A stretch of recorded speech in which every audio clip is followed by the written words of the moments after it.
Célébration de l'Aïd el-Fitr, c'est le branle-bas de combat ou encore la ruée vers la viande de bœuf, généralement prisée pendant cette fête. Une viande acquise grâce à la cotisation entre groupes d'amis ou collègues de service. Ce n'est pourtant pas tout, puisqu'il faut ajouter à cette préoccupation les basins importés qui font la concurrence à nos tissus locaux ou encore aller faire le guet dans les ateliers de couture pour avoir son habit de fête. Le véritable parcours du combattant. Une autre célébration, celle de la fête du 1er mai 2022. C'est sous le signe de la paix et de la cohésion sociale que le monde du travail célébrera l'événement. Les autorités de la transition qui ont convenu d'une trêve sociale suivent avec beaucoup d'intérêt l'exécution des conventions d'accords signés avec les différentes centrales syndicales. Nous suivrons dans ce journal un extrait du discours du ministre du Travail, de la fonction publique et du dialogue social prononcé à l'occasion. 28e commémoration du génocide rwandais de 1994. La communauté rwandaise vivant au Mali, en collaboration avec son ambassade, a placé l'événement sous le thème Mémoire, Unité, Renouveau. La cérémonie, en présence du Premier ministre Dr Shogel Kokala Maïga, a été marquée par la minute de silence à la mémoire des victimes, l'allumage de la flamme du souvenir, la projection d'un témoignage d'une rescapée du génocide de Tutsi. Merci de rester sur le programme d'ORTM1. Bonsoir et bienvenue au journal.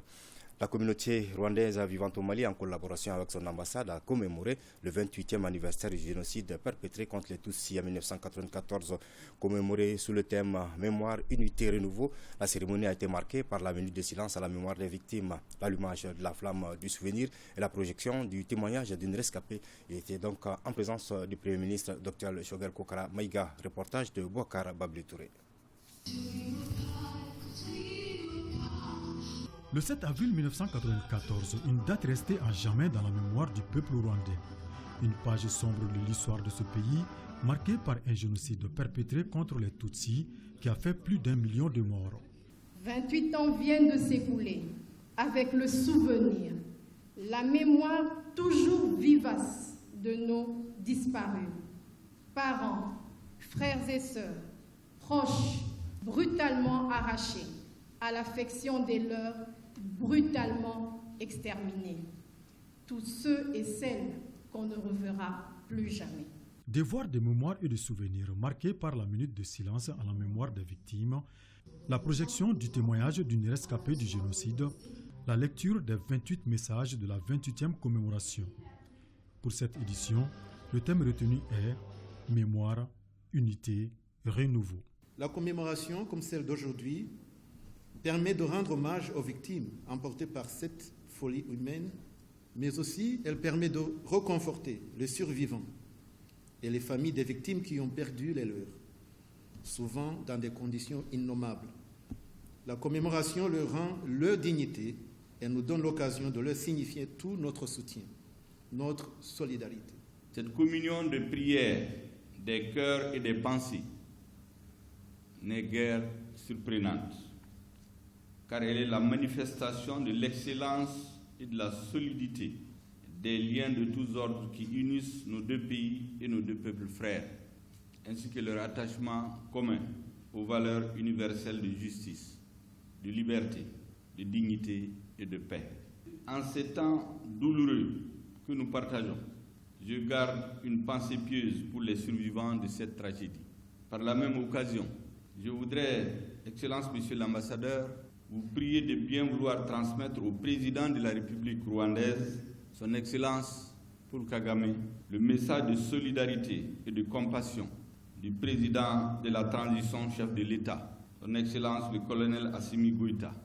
Autre temps fort de cette commémoration, la projection d'un film sur la cérémonie nationale à Kigali le 7 avril dernier, marqué par un dépôt de gerbes de fleurs par le président Kagame et une chanson en mémoire aux victimes du génocide perpétré contre les Tutsis en 1994. Vous venez donc de le suivre. Le Premier ministre était donc ce matin aux côtés de la communauté rwandaise du Mali pour apporter son soutien à l'occasion de la commémoration du 28e anniversaire du génocide de 1994. La présence du chef du gouvernement est perçue par la partie rwandaise comme une marque de considération pour le peuple rwandais qu'il a apprécié à sa juste mesure.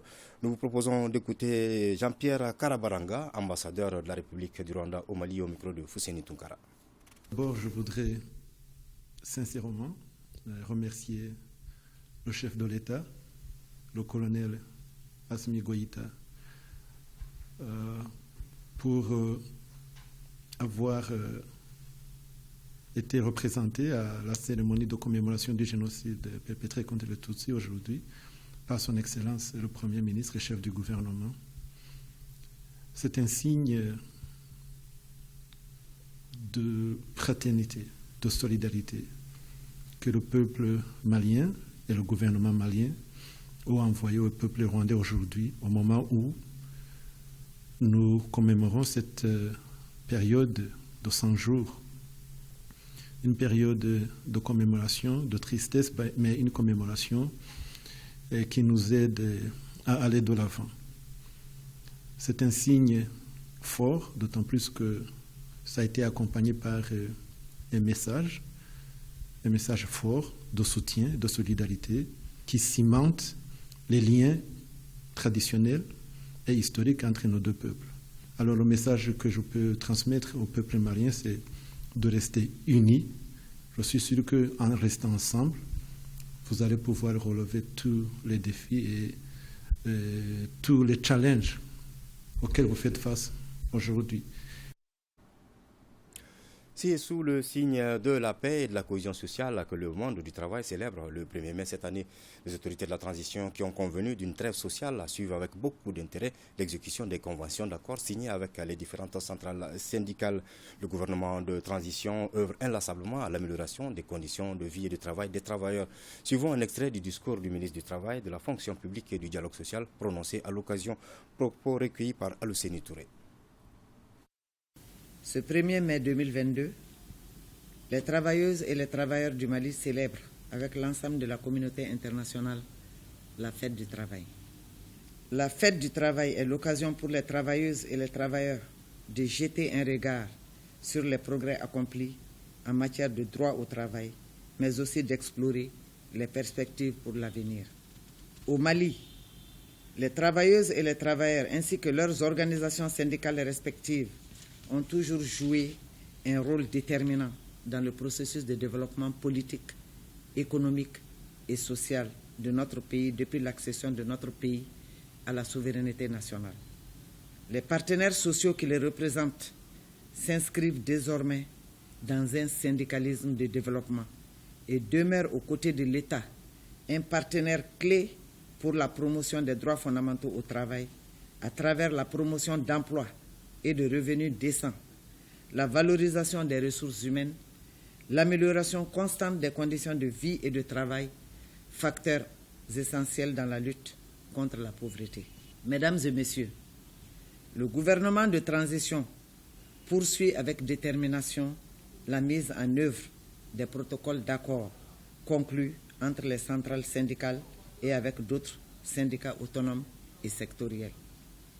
Les plus hautes autorités de la transition restent attachées au respect des engagements signés avec les partenaires sociaux pour ce qui est de l'amélioration des conditions de vie et de travail des travailleurs maliens ainsi que de l'ensemble des travailleurs existants sur le territoire national.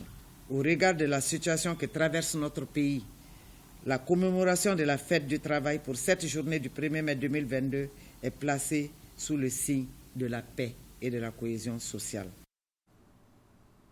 Voilà, à l'occasion donc de la célébration du 1er mai, fête du travail, l'UNTM, l'Union nationale des travailleurs du Mali, a animé ce samedi un point de presse. Cette année, aucune activité festive n'est prévue en raison de la crise multiforme que traverse notre pays. Nous proposons d'écouter Abdraman Infa Touré, secrétaire général adjoint de l'UNTM, au micro de Mamadou Fane.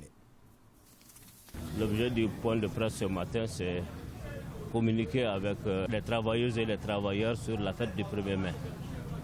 Qui cette année se tient dans des conditions difficiles. Nos sociétés telles que la Comatex et la Batexi n'ont pas pu produire des tissus pour des difficultés que ces sociétés-là vivent. En termes de solidarité, nous sommes joints à ces sociétés-là pour fêter le 1er mai dans la plus grande sobriété, dans la plus grande simplicité. Le point de presse portait sur 3 points. Le premier point, c'est la situation sociopolitique du Mali. Le deuxième point, c'est le bilan de notre PV de conciliation signé avec le gouvernement le 5 février 2021. Et le troisième point, qui n'est pas des moindres, c'est les ANR. Et le bilan de notre PV de conciliation que nous avons pu faire, qui aujourd'hui se trouve de façon positive en train d'avancer. De façon très positive, ça avance. D'ici la fin de cette année, que les compressés soient dans leurs droits, que les partants volontaires soient dans leurs droits. Parce que c'est surtout ces 2 points qui nous tiennent beaucoup à cœur. Parce que ces gens sont dans la cour tous les jours. Certains dorment ici, certains sont malades. Nous sommes en train de nous battre pour que ceux-ci rentrent dans leurs droits. Fête de l'Aïd el-Fitr, la viande de bœuf et généralement le fond de marmite. Ce jour, les bœufs égorgés la veille sont achetés grâce à une cotisation entre les chefs de famille, des groupes d'amis ou des collègues de service. Quelle est la portée sociale de cette cotisation? L'abattage des animaux se passe-t-il dans des conditions hygiéniques? Autant de questions auxquelles Fadema Keita et son équipe de reportage tentent de répondre. Les bœufs égorgés et ceux qui sont attachés et qui attendent le même sort appartiennent à des agents des mêmes services, mais pas forcément de même section ou à des groupes d'amis. Le fonds est une cotisation mensuelle payée par les membres. Un montant fixé et exigé aux adhérents bien avant la fête. Il est intitulé Tontine Bœuf. Les chauffeurs, les journalistes, administrateurs, techniciens de l'ORTM sont dans cette opération depuis des années. À la section montage, ils sont 22 adhérents, parmi lesquels des journalistes et d'autres techniciens, à se partager la viande des 2 bœufs. Somme individuelle cotisée, 30 000 francs CFA. La somme varie selon le nombre. Dans cette tontine, il y a plusieurs sections. Je peux dire que c'est pratiquement tout l'ORTM, puisque nous avons payé un peu plus de 20 bœufs.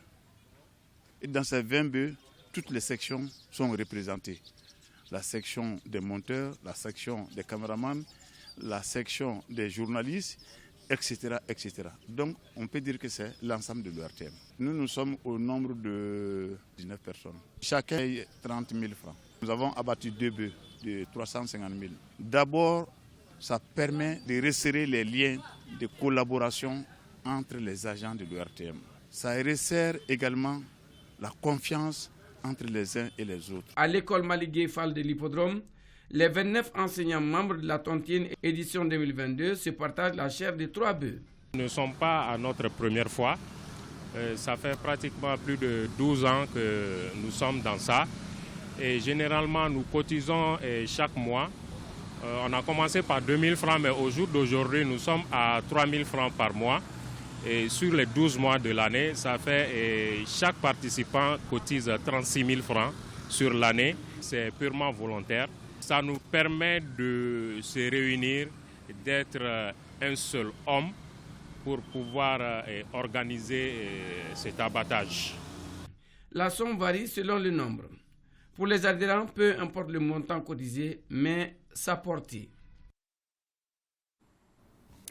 Voilà, en attendant donc l'annonce de la commission d'observation du croissant lunaire, partons au grand marché de Bamako où règne déjà une ambiance de fête. Si les clients se plaignent de la cherté des articles proposés, les vendeurs en réponse évoquent eux les effets de l'embargo. Voyons tout cela avec Aliou Abdoulaye Touré. Du célèbre Dabanani à l'incontournable maison des artisans en passant par l'Institut national des arts, les vendeurs ont massivement envahi les lieux. Approchez, regardez, il y a beaucoup de nouveautés, il y a beaucoup de nouveautés, 2 000 francs, 3 000 francs, 4 000 francs. Est-ce que vous approchez, regardez, tapette fermée, saucisse fermée. Awa Baro est cliente. Elle déplore la cherté des articles proposés par les vendeurs. On ne peut pas acheter les lunettes, on ne peut pas acheter les montres, on ne peut pas acheter les sauces. Voilà, tout est cher. Ce constat est aussi partagé par Boubacar Diara, venu acheter des habits pour ses enfants. Bon, les prix sont très très chers. Le complet là, en tout c'est 6 000. On ne peut même pas acheter les habits là. Bala Sidibé est vendeur de ses habits. Bon, les jeans sont 4 000, les chemises sont là, c'est 3 000 francs. Les lagos sont 2 000 francs et les t-shirts sont 1 000 francs. Au même moment, un peu devant de cette intersection, la police veille à la circulation. Chez les tresseuses, les femmes sont venues se faire une beauté. La fête oblige, mais le constat est que l'affluence est très timide, remarque Fatoumata Diara.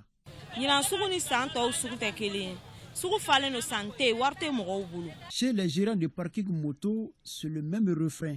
l'affluence n'est pas du tout au rendez-vous. Si je me rappelle très bien, l'année passée, en heure comme ça, il y avait déjà l'embouteillage. Voilà, bon, comme tout le monde le sait déjà. À cette intersection de l'Institut national des arts, au rythme du djembé, les vendeurs esquivent des pas de danse.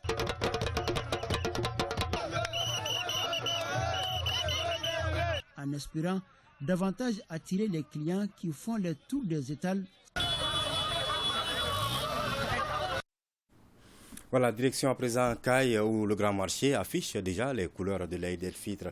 Divers articles de tout genre sont proposés aux clients. Alors pour permettre à ces derniers de vaquer à leurs occupations sans problème, la mairie a pris un certain nombre de dispositions. C'est dans ce dossier signé Kansoutou Kanouté. Le marché de la Cité des Rails, à la veille de la fête de fin de Ramadan, est bondé de monde. Cette affluence est souvent trompeuse car ce ne sont pas tous les commerçants et revendeurs qui font de bonnes affaires. Certains parmi eux crient à la mévente et des clients se disent effrayés par la cherté des produits. Cette année, les gens n'ont pas d'argent. Ça nous fait 4 jours ici. On peut dire que par jour, on ne vend que 5 000, souvent même au-dessus de 5 000. Par rapport à l'année passée, quand même, les marchés étaient très très bons. Il y a une grande différence entre le marché de cette année et celui de l'année passée. Le marché est timide, mais cela s'explique par le manque de moyens financiers, sinon le marché est bien fourni. Nos clients qui venaient en grand nombre se font rares à cause de la crise mondiale.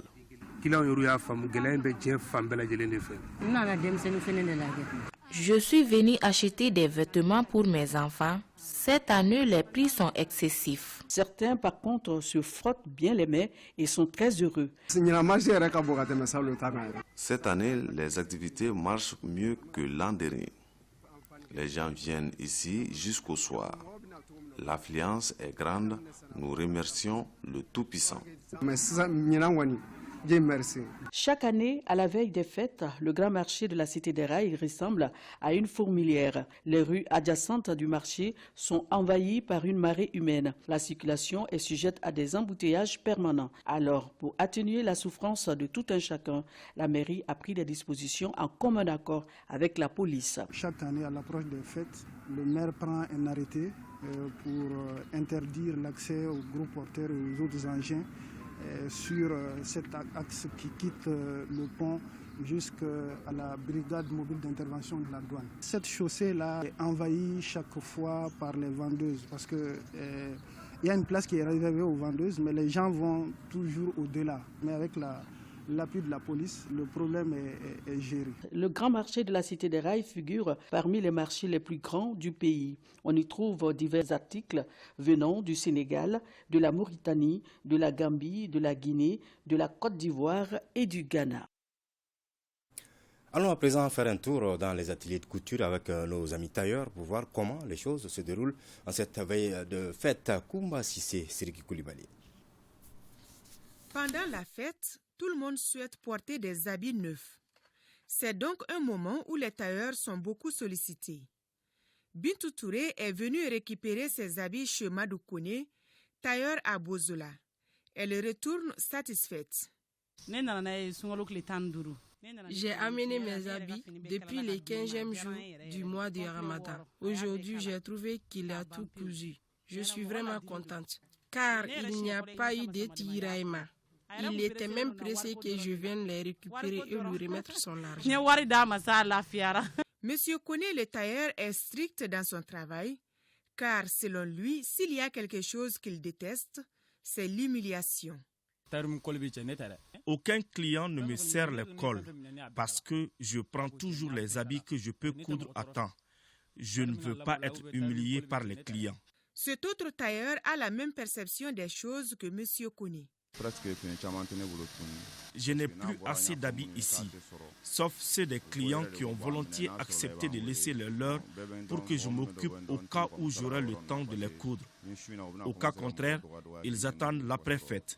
Je fonctionne comme ça. Sinon, à la veille de la fête, on peut facilement se faire insulter par les clients. Nous avons aussi rencontré M. Sanoussi. Lui, il travaille pratiquement sur commande. Je ne travaille pas comme les autres. Pour la fête, j'ai quelques familles fidèles qui apportent leurs habits. Je fonctionne comme ça depuis des années. Après la fête, nous faisons le compte rendu. Ces clients ont toujours leur place ici. Sinon, ma spécialité, c'est de coudre les tenues de différentes sortes. À la dernière minute, un membre de la famille Ouagé vient d'apporter son habit chez Sanoussi. Tous les habits de notre famille sont cousus ici tous les ans. Je suis certain que j'aurai le mien à la fête. Partout où nous sommes passés, nous avons constaté que contrairement aux années précédentes, les tailleurs n'étaient pas tellement débordés par les clients. Et voici donc le communiqué tant attendu qui nous parvient juste à l'instant. Le ministre des Affaires religieuses, du culte et des coutumes, sur la base de la délibération de la Commission nationale d'observation de la Lune, a l'honneur d'informer la communauté musulmane du Mali que le croissant lunaire Shawwal, ou Selintini Nkalo, a été aperçu ce samedi 30 avril 2022 à Yorosso par plusieurs personnes: Moussa Goïta, Bala Sanogo, Bourama Goïta, Sitan Goïta et Adama Goïta, et à Massina par Ibrahim Dité, chauffeur, Sidiki Kamara, ferrailleur, et Basekou Kassambara, boucher. En conséquence, la fête de l'Aïd el-Fitr sera célébrée ce dimanche 1er mai 2022 sur toute l'étendue du territoire national. Et puis le ministre du Travail, de la fonction publique et du dialogue social qui communique en application des dispositions de la loi numéro 05040 du 22 juillet 2005 relative aux fêtes légales en République du Mali. La fête de l'Aïd el-Fitr, fête de Ramadan, tombant sur un jour férié, notamment dimanche 1er mai et fête du travail, le gouvernement déclare chômer et payer sur toute l'étendue du territoire national la journée du lundi 2 mai 2022. Voilà, parlons toujours Aïd el-Fitr. Si l'habit ne fait pas le moine, comme le dit l'adage, pendant les périodes de fête, l'on voudrait bien qu'il le fasse. À Bamako, pour bien paraître aujourd'hui, on préfère hélas s'habiller avec le basin importé de Chine, le Getzner, au grand malheur de nos teinturières qui ne vendent pratiquement plus. Qu'est-ce qui explique cette ruée des Maliens vers le Getzner importé? Élément de réponse dans ce dossier signé Awama Kamara et Moussa Togo. Voilà ce à quoi ressemblent les journées de celui que nous appelons Amadou, dit Baba Peinture. Il fait de la peinture sur les basins, un mélange de couleurs qui laisse place à un design attirant depuis une décennie. Aujourd'hui, l'activité a pris un coup dur à cause des basins importés, communément appelés Getzner.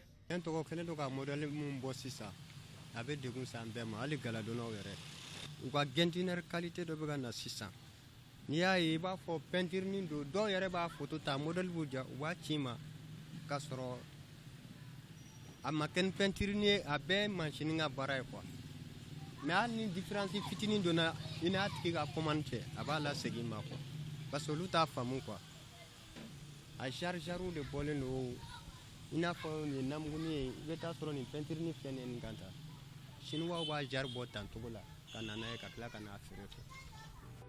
Amadou employait aussi plus d'une centaine de personnes. De nos jours, le constat est amer. Il se retrouve avec une dizaine seulement.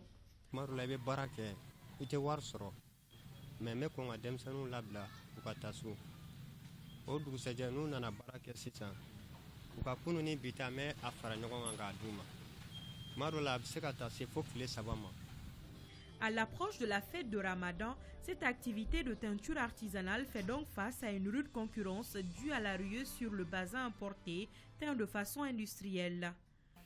Bon,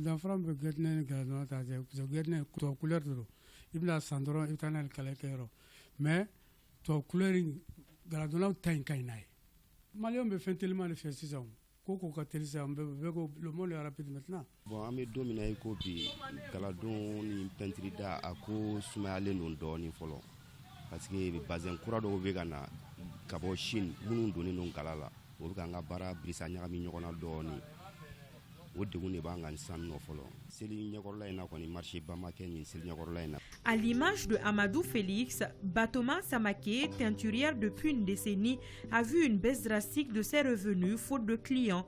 Et elle n'est pas la seule.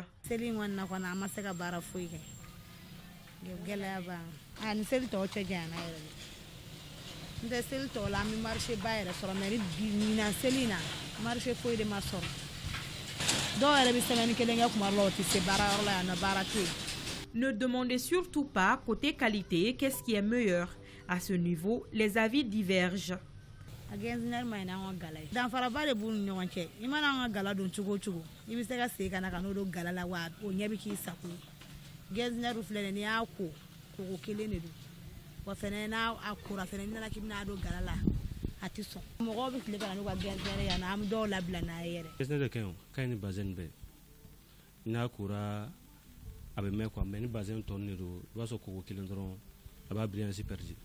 Les bazins estampillés séduisent certains Maliens qui ont de la passion pour ces tissus.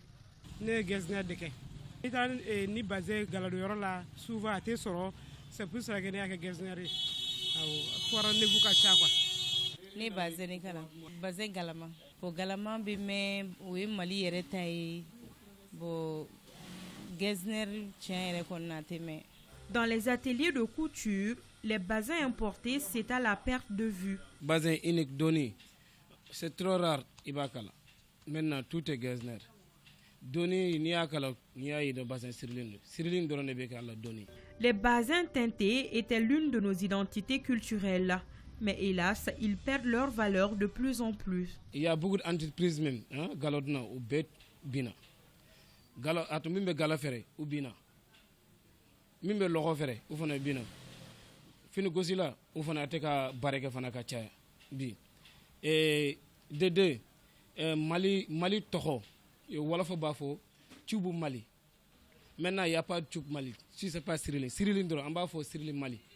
Mais Tchoub, bazin unique, au comptable. Ne serait-il pas judicieux de privilégier le Made in Mali? À vous d'en juger. Voilà, alors faire la fête, c'est bien, mais la faire en sécurité sur les routes, c'est encore meilleur. Et à la veille de cette fête de l'Aïd el-Fitr, la Nazer et ses partenaires prennent leur bâton de contrôle et de sensibilisation des usagers de la route. À Bamako et en race campagne, l'opération est menée de façon conjointe avec la police nationale, la protection civile et la gendarmerie. Ousmane Diakité, Karunga Konate. Ce n'est pas une opération inopinée, mais le respect à la lettre d'une tradition, contrôler, sensibiliser et réduire les accidents de la circulation. Ainsi peut-on schématiser cette campagne qui vise à prévenir plutôt qu'à constater l'irréparable. L'opération concerne les principaux axes routiers du pays. Ici la RN6, la route qui mène à Ségou, la Nazer et ses partenaires font une première halte. Notre rôle dans cette mission est vraiment primordial, puisque quand vous voyez la Nazer, la protection civile, la police ensemble, pour un premier temps, il s'agit quand même de sensibiliser nos citoyens et chacun fera son rôle par rapport à la sensibilisation. Maintenant, en dernier ressort, en cas de problème ou en cas d'accident, c'est la protection civile qui intervient. Là, il nous faut sensibiliser davantage la population. Nous profitons de cette veille de la fête pour inviter la population au respect strict du code de la route, à être très lucide. Dans la ville de Bamako, la police et la protection civile sont à pied d'œuvre pour réduire au maximum les cas d'accident. En race campagne, sur la RN7, la route de Sikasso, la gendarmerie s'active aux côtés des agents de la Nazer à la sortie de Kéléa. Et ici, les principales infractions recensées concernent l'excès de vitesse, le non-port de la ceinture de sécurité ou encore des casques de protection pour les motocyclistes. Tout véhicule constaté avec ces infractions directement est verbalisé et le montant est versé au trésor. L'opération qui vient de commencer aujourd'hui traduit la volonté des autorités, les hautes autorités, pour la sécurisation des personnes et de leurs biens sur les axes routiers. L'intérêt de cette opération étant bien compris, les usagers de la route l'adhèrent facilement. À Bamako comme en race campagne, la prise de conscience semble réelle. Moi, j'apprécie beaucoup parce que ça, c'est pour nous-mêmes notre propre sécurité. C'est pour assurer notre propre sécurité, c'est pour aussi on sache aussi vraiment que le gouvernement aussi vraiment prend beaucoup soin de ses citoyens. La route, ça va nous éviter beaucoup d'accidents, surtout que notre route est accidentogène. Il y a assez de vitesse. Même si cette opération de sensibilisation et de contrôle commence à porter fruit, les efforts doivent se poursuivre et être intensifiés pour rendre nos routes moins accidentogènes. À la Nazer, on est dans cette logique. La vitesse autorisée en agglomération, c'est-à-dire dans les villages traversés, est de 50 km/h. Donc c'est de leur rappeler que comme il y a des habitations aux abords de la route, de toujours diminuer la vitesse à ce niveau-là, même si l'autorisation c'est 50 km/h. Cette mission rentre dans le cadre de la mise en œuvre de la convention de partenariat signée le 14 avril 2022 entre l'ANASER et la gendarmerie nationale. Elle consiste à donner une autre image à nos routes, celle d'un outil de développement. Il y a des gens qui mélangent les bagages et les personnes. En cas d'accident, ça peut être très très grave. C'est déjà arrivé par le passé, notamment sur la route de Kangaba et la route de Kourimali l'année dernière, en 2020 pendant les fêtes. Et donc nous souhaitons vraiment éviter ce genre de situation. C'est des scènes de désolation que nous voulons vraiment éviter en cette veille de fête pour que la fête se passe bien pour l'ensemble de la population malienne. L'opération qui a démarré le 27 avril se poursuit jusqu'à après la fête, avec à la clé les rappels d'une évidence aux usagers de la route, selon laquelle mieux vaut perdre une minute en ville que de perdre la vie en une minute. Voilà, bonne fête de l'Aïd el-Fitr à tous les musulmans. Parlons d'autre chose à présent. Remise ce matin par la Fondation Orange d'un important lot de vivres à une dizaine d'associations et de structures de personnes démunies d'une valeur de 60 millions de francs CFA. Le geste de la Fondation s'inscrit dans le cadre des activités de solidarité d'urgence pour le mois de Ramadan. Mamadou Fane. Ce sont 16 associations, structures de personnes démunies, les services sociaux de la police, de l'armée, de la protection civile et des orphelinats qui viennent de recevoir un appui alimentaire de la Fondation Orange Mali. Ce don d'une valeur de 60 millions de francs CFA s'inscrit dans le cadre du mois de Ramadan. La Fondation Orange Mali agit au plus près des populations locales sur l'ensemble du territoire national, en s'adaptant au contexte particulier de chaque région. Pour apporter plus de liens sociaux, plus de solidarité. Nos actions en faveur des populations maliennes procèdent de notre volonté d'être et de rester chez Orange Mali une entreprise responsable, une entreprise citoyenne. Le socle de notre nation, c'est le partage et la solidarité entre les différentes couches du pays. Ce geste de la Fondation Orange a été salué par les bénéficiaires. Au nom de l'ensemble des services sociaux des porteurs d'uniformes, nous remercions la Fondation Orange. Depuis le début de l'année, la Fondation Orange a déjà soutenu de nombreuses structures dans divers domaines. Elle entend renforcer ses efforts pour la lutte contre la pauvreté et l'exclusion sociale. Troisième session ordinaire de l'année pastorale de la conférence épiscopale du Mali à l'archevêché. La session qui a eu lieu du 28 au 30 avril porte principalement sur 3 points. L'enseignement catholique, Sahel Peace Initiative Mali et la vie de l'Église. Valentin Roger Diallo. Initialement prévue pour se tenir à Caï, cette troisième session ordinaire de l'année pastorale de la conférence épiscopale du Mali s'est finalement tenue à l'archevêché de Bamako pour des raisons que les évêques connaissent. Les travaux de cette session d'avril 2022 ont porté sur l'enseignement catholique, Sahel Peace Initiative Mali et la vie de l'Église. Concernant l'enseignement catholique, nous avons examiné le texte qui régit les relations de la conférence épiscopale du Mali avec l'État malien en vue de l'améliorer. Dans le cadre de SP Mali, nous avons traité de la fonctionnalité de notre centre missionnaire pour les jeunes à Samaya. Au niveau de la vie de l'Église, nous avons jeté un regard sur les structures telles que les grands séminaires, Église Communion Fraternelle TV, les assemblées plénières de la CEREAO et du CHEAM.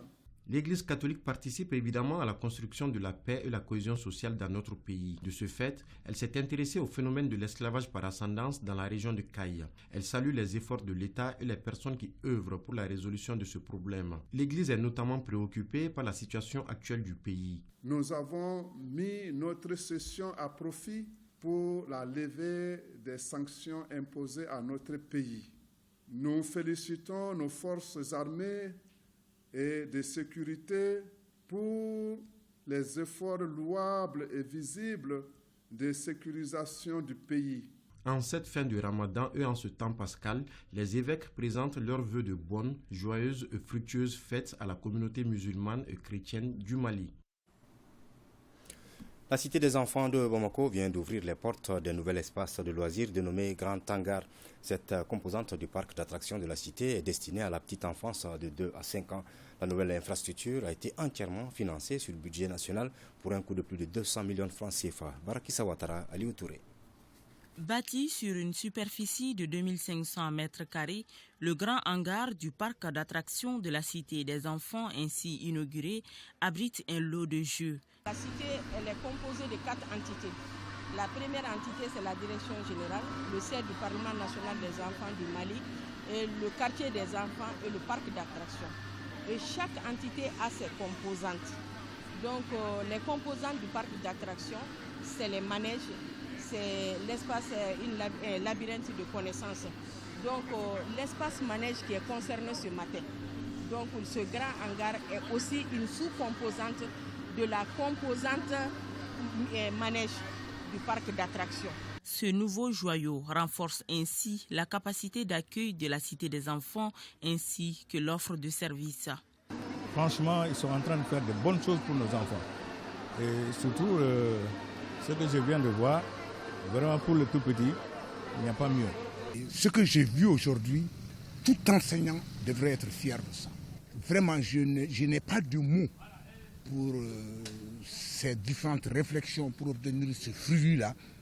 Et c'est une excellente chose. Le grand hangar du parc d'attractions de la Cité des Enfants a été entièrement financé sur budget national pour un coût de plus de 227 millions de francs CFA.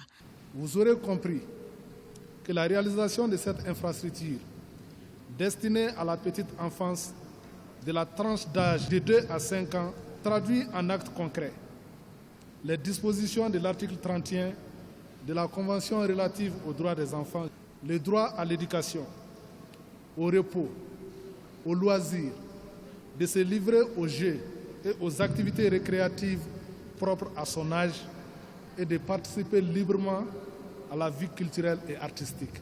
Fin de citation. En mémoire, la Cité des Enfants a été créée en 1999 pour contribuer à l'occupation saine du temps libre des enfants.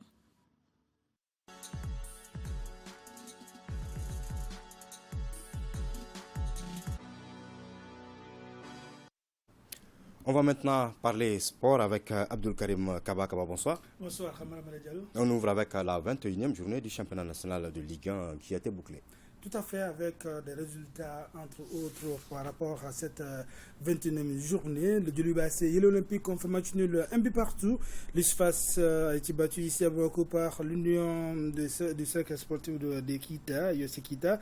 Un but partout, c'est le score qui a sanctionné la rencontre à Sikasso entre l'AS Douane et l'ASL de Bamako. Le 16 Dougoulomvla est battu à domicile par l'ASCO par 0-2. L'AS Bakaridjan domine El Seba 1 but à 0. C'est par ce même score de 1 but à 0 que le dernier au classement, c'est-à-dire la Somme, a battu le Stade malien de Bamako. Black Star 11 créateurs. Black Star gagne par 1 but à 0. Même score entre COB et l'USBO. On va parler championnat national toujours cette fois-ci chez les dames avec la troisième journée. Cette troisième journée a été bouclée au cours de la journée. L'AS Mandé de la commune 4 a battu 4 buts à 0 Saramaya de Kati. Amopti Bania FC chute à la maison 1-2 face à l'AS Momo de Sikasso. À Kaye, les Tigresses de la localité ont dominé le FC Tamba de Ségou 6 buts à 0. Ici à Bamako, le Super Lion d'Amdelaï ont gagné 2-1 face à Centro UFC. L'Isfas l'emporte 2 à 0 devant les Tigresses de Bougouni. L'AS Police gagne 1 à 0 face à l'AS Real. Au classement, dans le groupe A, les 3 premiers sont AS Mandé 9 points, AS Police 6 points et 3e AS Momo de Sikasso devant l'AS Real de Bamako. Dans la poule B, le premier est Super Lion avec 9 points, deuxième Isfas 6 points et troisième Tigresse de Kaye avec 6 points également. Et on boucle cette page sport Abdul Karim Kaba avec du basketball et la deuxième journée jouée vendredi et samedi. Tout à fait, avec des résultats comme cette victoire de Calaban Sport face à Tar Club de Kidal Landam, 69-60, l'USFAS qui gagne 93 face à USM Miankala de 93-44. Djoloubé AC et Stade Malien de Bamako en double confrontation. D'abord en dames, le Djoloubé l'emporte 55-48 pour le Stade Malien de Bamako. Et chez les messieurs, le Stade Malien de Bamako s'impose 90-55.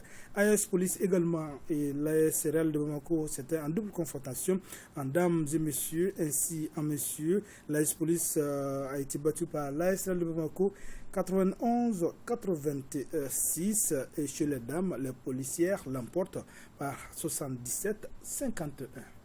Merci Abdul Karim Kaba pour toutes ces informations sportives. Faisons à présent le point Covid de ce samedi 30 avril 2022. Sur 499 tests réalisés, les services de santé ont détecté 18 cas positifs, 3 personnes guéries et 0 décès. À ce jour, 99 personnes sont sous traitement pour protéger les autres. Suivez les mesures de prévention et faites-vous vacciner. Avant de boucler cette édition, nous revenons donc sur ces deux importants communiqués relatifs à la célébration de l'Aïd el-Fitr. Le ministre des Affaires religieuses, du culte et des coutumes, sur la base de la délibération de la Commission nationale d'observation de la Lune, a l'honneur d'informer la communauté musulmane du Mali que le croissant lunaire Shawwal ou Selinchini Kalo a été aperçu ce samedi 30 avril 2022 à Yorosso par plusieurs personnes, Moussa Goïta, Balasanogo, Bourama Goïta, Sitan Goïta et Adama Goïta, et à Massina par Ibrahim Djitey, chauffeur, Sidiki Kamara, ferrailleur, et Basekou Kassambara, boucher. En conséquence, la fête de l'Aïd el-Fitr sera célébrée ce dimanche 1er mai 2022 sur toute l'étendue du territoire national. Et cet autre communiqué, le ministre du Travail, de la Fonction publique et du Dialogue social communique en application des dispositions de la loi numéro 05040 du 22 juillet 2005 relative aux fêtes religieuses en République du Mali. La fête de l'Aïd el-Fitr, fête de Ramadan, tombant sur un jour férié, notamment le dimanche 1er mai, et fête du travail. Le gouvernement déclare chômer et payer sur toute l'étendue du territoire national la journée du lundi 2 mai 2022. Une fois de plus, bonne fête à tous les musulmans dans un Mali de paix. C'est tout pour cette édition d'information. Merci de nous avoir suivis. Bonsoir.